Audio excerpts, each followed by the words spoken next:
Welcome to my official Ballon d'Or top 20 list. You guys have been asking for long form content, so here you are. What better way to start than with some chaos? Now obviously I made a very short version of this video. It's about 80 seconds long, so I didn't quite get to explain all my points because, you know, TikTok attention span is like that of a toaster. I've got to speak at the speed of light. So now I'm going to be able to have a nice, calm conversation. If you enjoy it, of course, subscribe, like. Let's get that algorithm popping because I want that 100k plaque to go right there alongside my trophies from managing and, of course, playing. So, without further ado, in 20th place, we had Messi. People were not very happy at all. But hear me out, guys.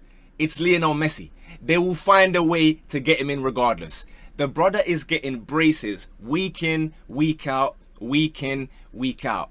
And obviously in the Club World Cup, aside from that Allende guy and then Busquets for one game in the groups, it was an insane Messi carry job. I've never seen something like that before, and the brother's pushing 40. So as far as I'm concerned, even if he's playing in his garden, his football ability still ranks so high that it outweighs the fact that he's playing in MLS. So obviously I'm not saying come and bring like Carlos Vela and Giovinco and them, man. I'm just saying because it's Lionel Messi and he's still bagging week in, week out, he can get in. But if you want to put Ronaldo, that's also fine. He's scoring bangers as well in Saudi and, of course, Nations League. So 20th place for me is not really that important, I'll be honest. In 19th, we have Pacho. Again, I'm going to keep it real. A year ago, I didn't even know who he was.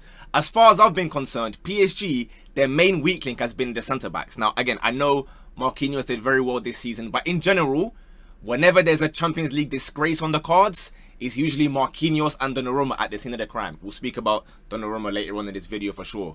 But as much as Marquinhos has stepped up, Pacho has been the one that has been the glue in that back four. Again, fullback's incredible as well.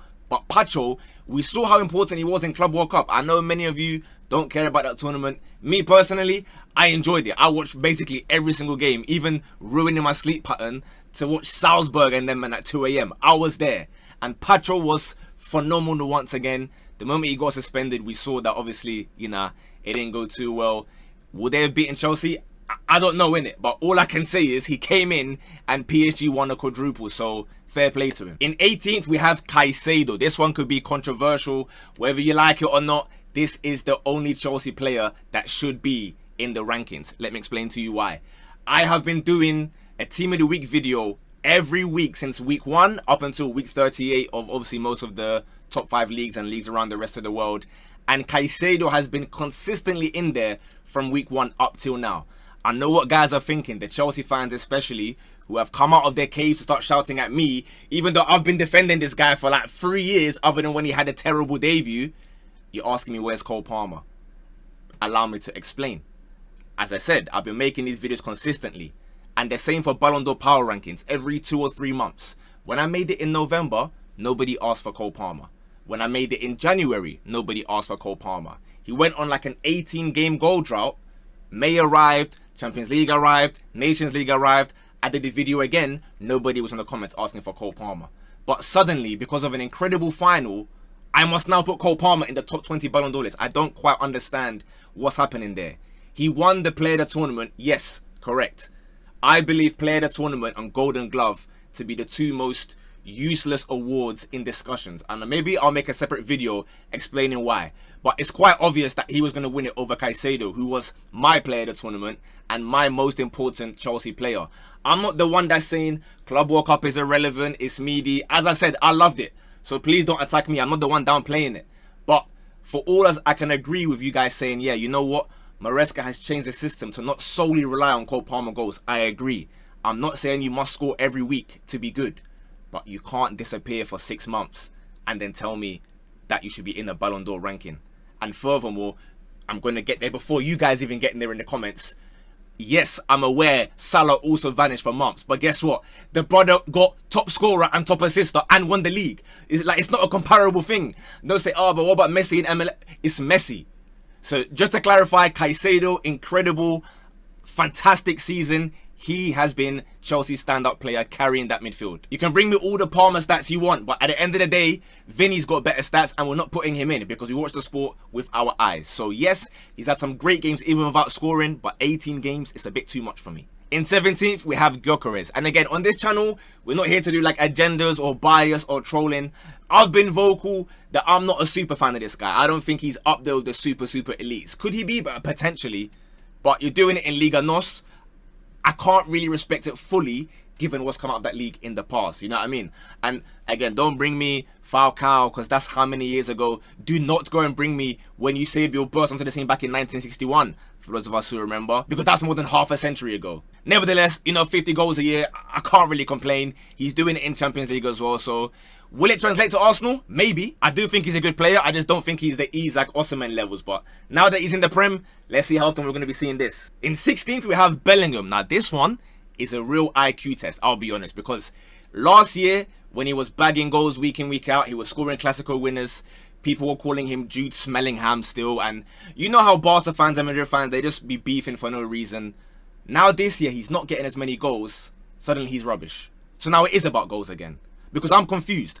I watched this guy from, again, the first game of the season. I would argue, and those who watch Real Madrid will argue, he has been one of their most consistent players and one of their very few driving forces. Even when, as we've seen, it's been a bit of a struggle season, we'll say, for them.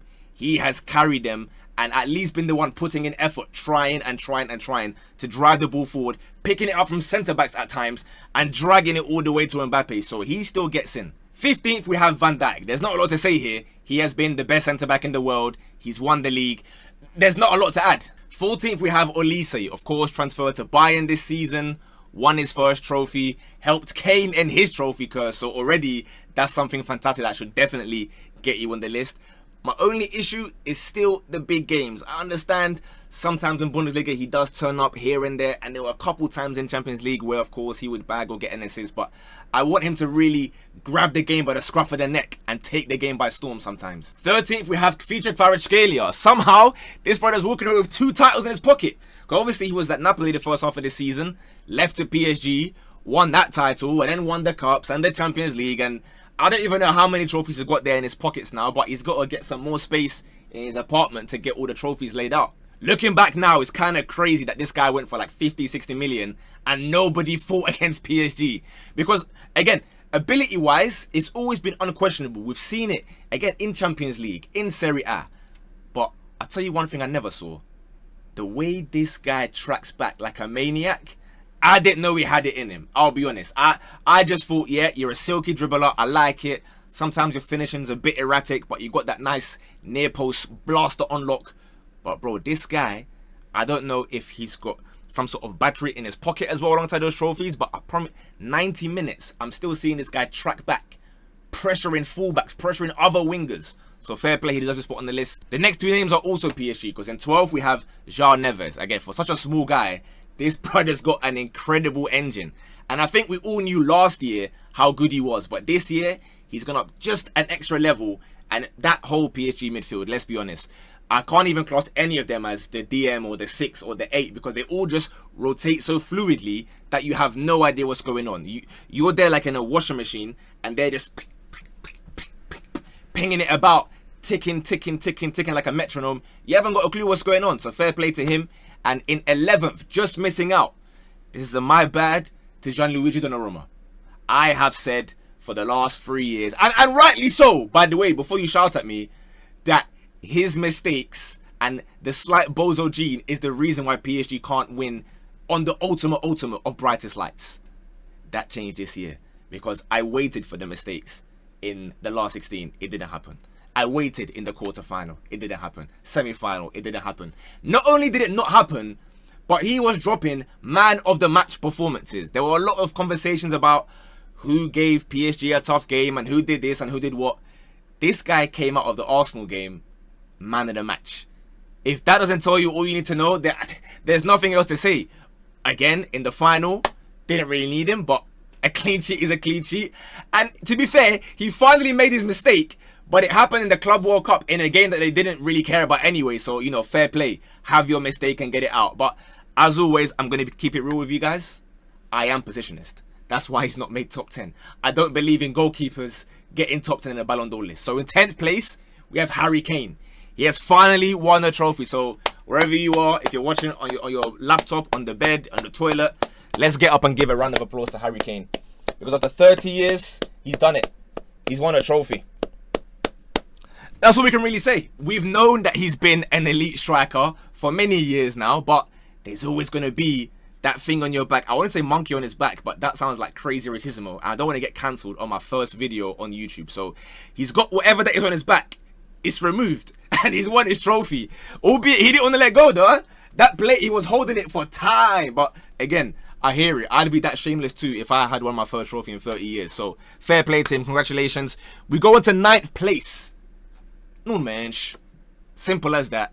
The best left back in the world. I remember a year ago, I was saying he's better than Balde. The Barca fans, they were shouting at me. By the way, they think I'm a Barca fan on TikTok for some... I just praise players and suddenly I support that team. What happened to being able to just look at football in an unbiased way and praise who needs to be praised, slander who needs to be slandered? Nuno Mendes is the best left back in the world. That doesn't mean I support PSG or I hate every other team. I hate... The Chelsea fans are telling me I hate them because I put Nuno Mendes above Cucurella. This is a man who got a man of the match in that Nations League final, by the way. The same tournament with which we saw Ronaldo dunk on Cucurella's head. But this is not about Cucurella. So, you know, big up to him. He got his top 3 left backs position. We'll speak about that another day. Nun Mensch, going forward, underrated. Defensively, lockdown. He single-handedly ended Salah's Ballon d'Or charge. Now, obviously, we've not mentioned Salah yet. We will get to him. But the reason why he's not as high as he maybe should be is because of the way Nuno Mendes said, you know what? Get in this pocket and you're not getting out. Because where has he been ever since? Fantastic, fantastic left back. I'm in awe anytime I watch this guy, so fair play to him. His teammate Vitinha is in 8th. Again, another insane turnaround because, look, he was decent at Wolves. He wasn't anything special. It wasn't as though, you know, you had the Cities, Liverpools, Arsenal all fighting for his signature when he was playing in the Prem. He was just an alright guy.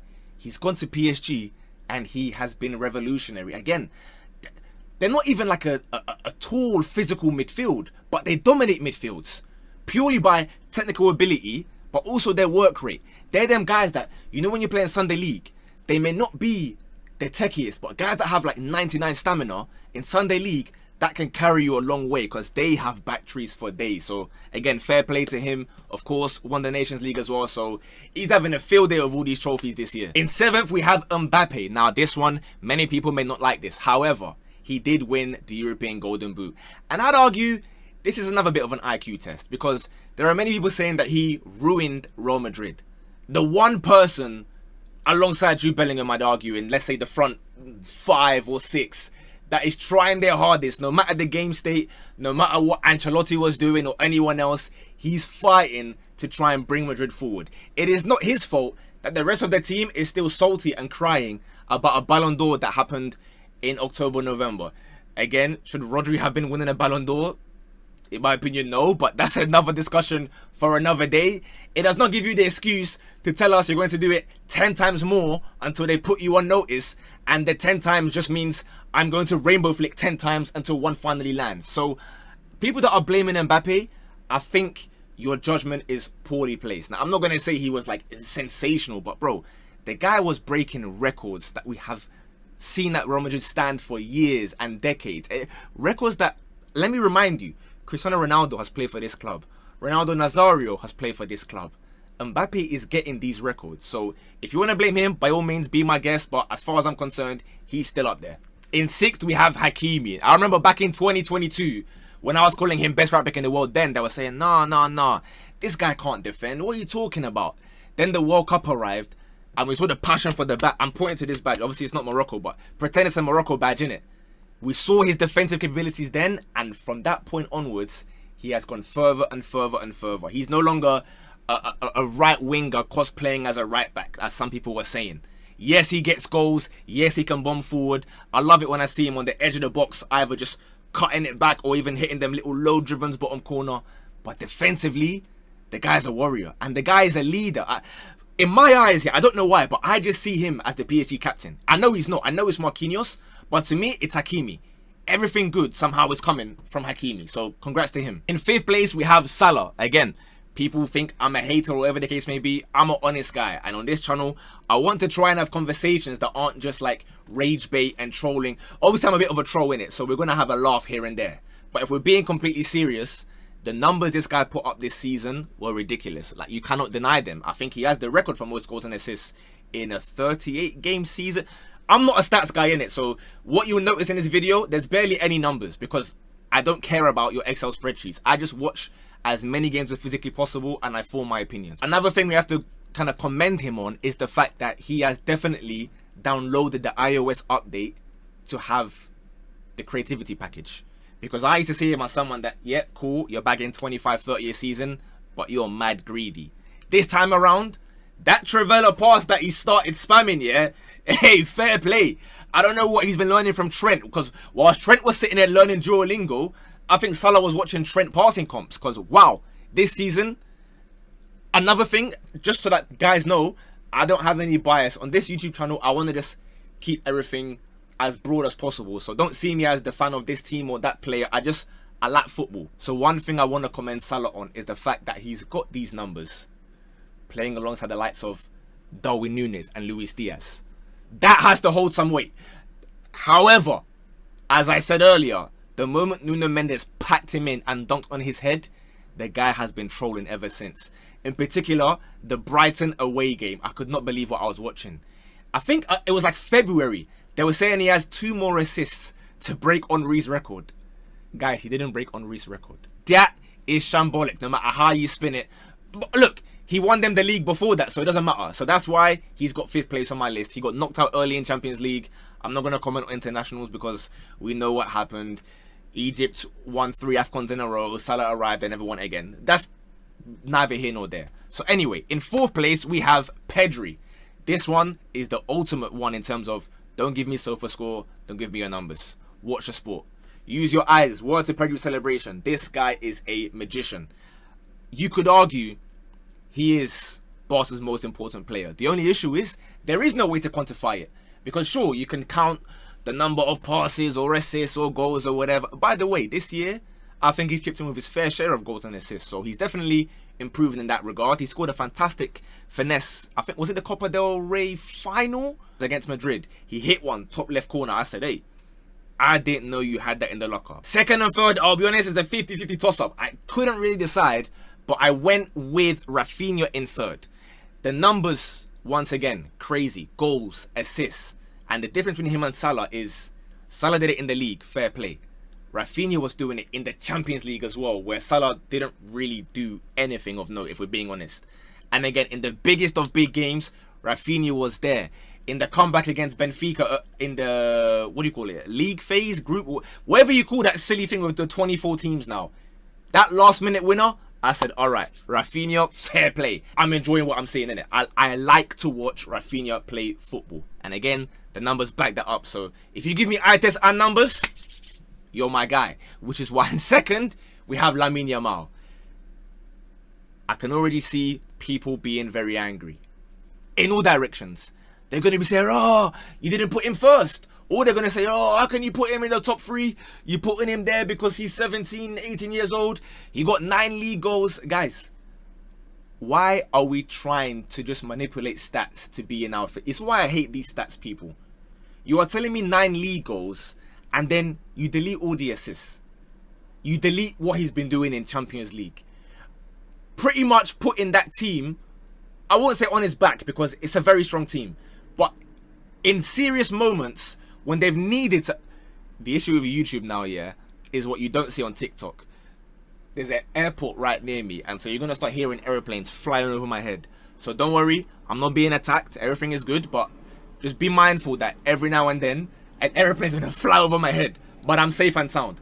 As I was saying, Yamal has been fantastic. It goes beyond the numbers. Look at the fear in the eyes of defenders when they're playing against him.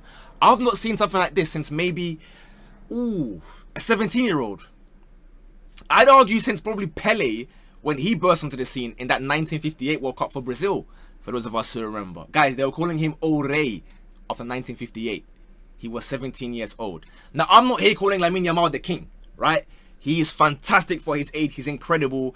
And yes, I get it. He's not put up 30 goals, 30 assists.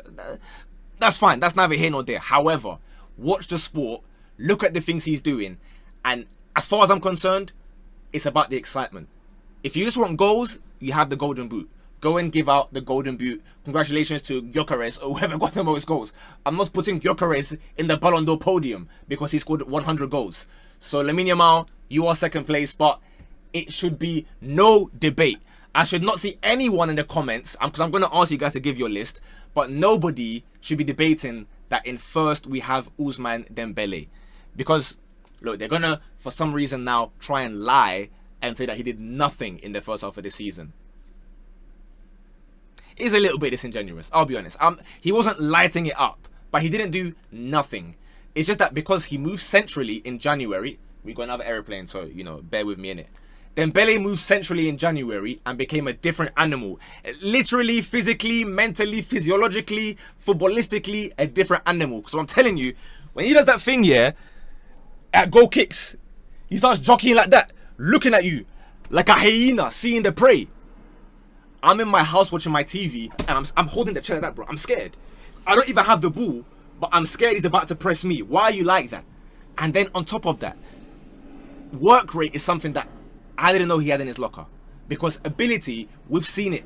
Forget about PSG, forget about Barca, Dortmund. And he was barking it off with Amenyah. We knew this guy is something special. We can go even further if you like to Rennes. But I wasn't watching Ligue 1, so I'm not going to lie to you. But he had some cool FIFA cards in it. Fair play to him. But this guy has come up on leaps and bounds. He's delivering the numbers. He's delivering what we call the testicular fortitude, right? The intangibles that you expect from someone to drag their team over the line in difficult circumstances. He scored the opener at the Emirates. He scored at Anfield as well. The guy has just become incredible. There should be no... He won all 4 trophies. Mbappe left. Dembele said, okay, I will carry this team. Bang.